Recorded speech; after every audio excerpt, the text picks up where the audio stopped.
Hi everyone, Tyler Manion here, NPC and IFBB Pro League Vice President, and this will be your Pittsburgh Pro recap for Wellness, brought to you by Wolfpack. So for Wellness, a great show. A lot of great competitors showed up. Obviously, we'll get right into it. And I think a surprise of the show was that Valkyria ended up winning this show. I know she was 15th at the Olympia last year. She jumped over, I think, 4 girls that placed ahead of her just at the Olympia last year. And I think she brought a much improved look for sure. For her, I think the peak was absolutely perfect. She was in the exact perfect conditioning that we want to see for wellness athletes. Her glutes, I feel like, were very good, very full. And you see just the balance in that back pose from how her glutes look to her legs. So overall, her posing was very good. Really, my only feedback for her would be she could use just slightly more leg width to her leg in the front pose. Her leg size from the side poses and her leg size from the back poses are very good. Obviously, the glutes look full in every single pose, front, both sides, and back pose. And her presentation was very good as well. So really the only thing she needs to work on is just a tiny bit more leg width from the front. It's going to make that front pose look just a little bit better and compare well with those top girls at the Olympia. And other than that, it's just coming in this kind of condition every single time and peaking like this every single time, which is not easy. But she really impressed everybody and compared very well with obviously the girls that she beat at this show. So I think she's going to be one to watch at the Olympia this year. In second place, we had Hayani. I think Hayani brought a great package to this show as well. Really for her, the difference between her and Valkyria, I think, is one, that Hayani can use just a little bit more overall development to her glutes. You can see in the back pose that her legs just still slightly overpower her glute development. And you see that when she's compared, especially to Valkyria here. She just needs a little bit more of that overall glute development. Also, in the side poses specifically, you can see that Hayani's waist is just a little bit wider. I feel like she's brought it in considerably over the last couple of years, but she can still work on bringing it in just a touch more, because with that natural hourglass shape and balance in the side poses, that waistline really matters a lot. So I think those were just the two slight differences between Valkyria and Hayani. I feel like her overall conditioning was good. Her overall peak was good, but it wasn't quite just that perfect peak. Like when you're at a show and you're right there, you can really tell when someone's just, they're peaked perfectly. And just that little bit of difference, even when you're in the right condition, if you don't have that pop and that perfect peak and someone does right next to you, there's a difference, and that obviously that matters as well. So just some really slight little changes for her. But again, I feel like she's definitely on the right track. And even from last year, she's doing the things that she needs to do to continue improving and moving forward. In third place, we had Leonida, and I thought that she also brought a really good package. Now, one thing for her that was interesting was peak in her lower body looked very good. However, her upper body looked flat. And I think her upper body was a little flat, but not only that, it looked like she might have not put any glaze on her upper body as well when there was glaze on her lower body. So it kind of gave the look of like two separate bodies on one, because her lower was peaked very well, but her upper was very flat. And again, I think it might have also been an issue with glaze. She didn't put glaze on her upper body, so she needs to make sure to do that going forward. For her, she can still use a little bit more of that overall glute development, a little more upper and outer glute. And also, during the model walk to the back of the stage, she needs to make sure she doesn't drop her hips and keeps her glutes out so they stay full during that walk, because it's obviously very important in wellness, especially going up against competitors like Valkyria and Hayani. So again, for her, just a couple little tweaks. I feel like she had brought her waistline in as well. She's continuing to improve her lower body, and it's a very strong look. I feel like it was definitely, her body itself was much better than it was at the Olympia last year. So, I mean, again, these top three, they looked really good. I feel like the competition at the top of the Wellness Olympia this year is going to be extremely difficult and fierce between these competitors. Finally, in fourth place, we had Cassandra. For me, Cassandra can still work on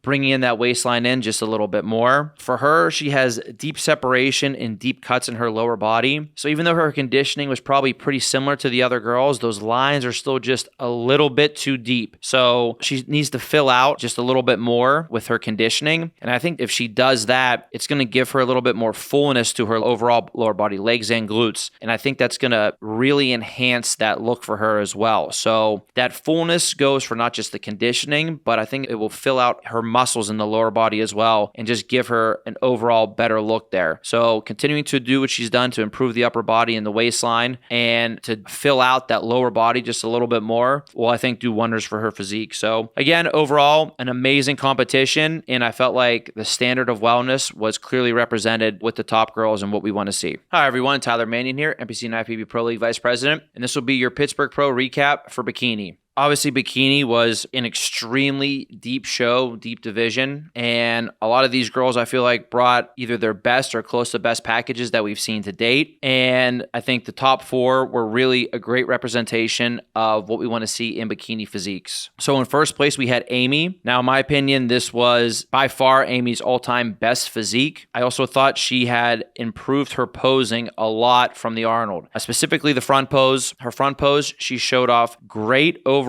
balance with her entire physique, top to bottom, nice hourglass shape, and she corrected the problem of overarching or oversitting on her glute too much to make it look like there was an imbalance between her glutes and the rest of her leg. Everything I thought was in perfect balance, and she was in the exact right condition that we want to see in bikini. Then the back pose, her glutes are very round and full. The conditioning, again, is right on. Look at how you can see a clear tie-in, but then there's no separation, no connection into her hamstrings. Again, a very nice hourglass shape overall, and the glutes stayed very full while doing the bikini walk to the back. So for Amy, my feedback would be literally come in just like this to every single show into the Olympia. So this is the package that she needs to bring, and this will be competitive when all of the top competitors are at their best and bring their best physiques. So really, really great showing by her and a really great overall look for what we want to see in bikini. In second place, we had Ashlyn. I think Ashlyn brought another very good package to a big show. Now, for her, the main feedback I would have is that she could still add just a touch more volume to her legs, and that she was almost just a little bit too full conditioning wise. She got to bring that in just a touch sharper with the conditioning. I think also this will help when she walks to the back. It will make those glutes look just a little bit firmer when she's doing that walk. But overall, again, great hourglass shape, great balance from top to bottom, good presentation and good posing. And again, this is a very, very competitive physique that she's been bringing. She's improved a lot over the last couple of years, and she is a threat to any of these top girls in this division. In third place, we had Maureen. This is Maureen's comeback after taking a little bit of time off. Really, for Maureen, the main feedback is that she just needs to bring the conditioning in just a little bit more. She was a little bit just too soft, especially in the back pose, in that glute tie-in area. You could see that as she was doing her transitions and also doing the walk to the back of the stage. Other than that, Maureen always brings a really, really nice balanced physique. Again, like the other girls ahead of her, she has great hourglass shape in the front pose. Maureen's presentation is always very, very good. And really for her, it's just about bringing in that conditioning just a little bit more. So it will be interesting because I know that obviously Amy, but also Evie are going to the New York Pro this upcoming week. So it'll be interesting to see if she's able to make some changes to make herself compare better with those girls. In fourth place, we did have Evie. And for me, this was by far Evie's best look that she's ever brought to the stage. I've judged her many, many times, and this good. Her front pose has definitely improved a lot, even just from last year. She now shows off more natural hourglass shape in the front pose. The balance from top to bottom is very, very good. I feel like the balance also from her glutes to her legs is very good as well in this front pose. Her conditioning was also very good, and I think she had a great, great peak for this show. She was peaked perfectly and really popping. Everything was popping. Now from the back, I feel like she's improved her back pose a lot. Again, you see good hourglass shape. Conditioning was right on. For her, she still just needs a little bit more depth to her glutes. You can see she needs this in her back pose, but really needs it still in the walk to the back when we're looking to see how full those glutes stay during that walk. And they have improved tremendously, but still needs a little bit more to compare well with the girls that placed ahead of her at this show, and obviously a couple more that weren't at this show that will be at the Olympia. So for her, bringing in a package like this, I think was a big win, and I think also made a big statement for her that she's ready to jump up another level from what she's been at the Olympia in years past.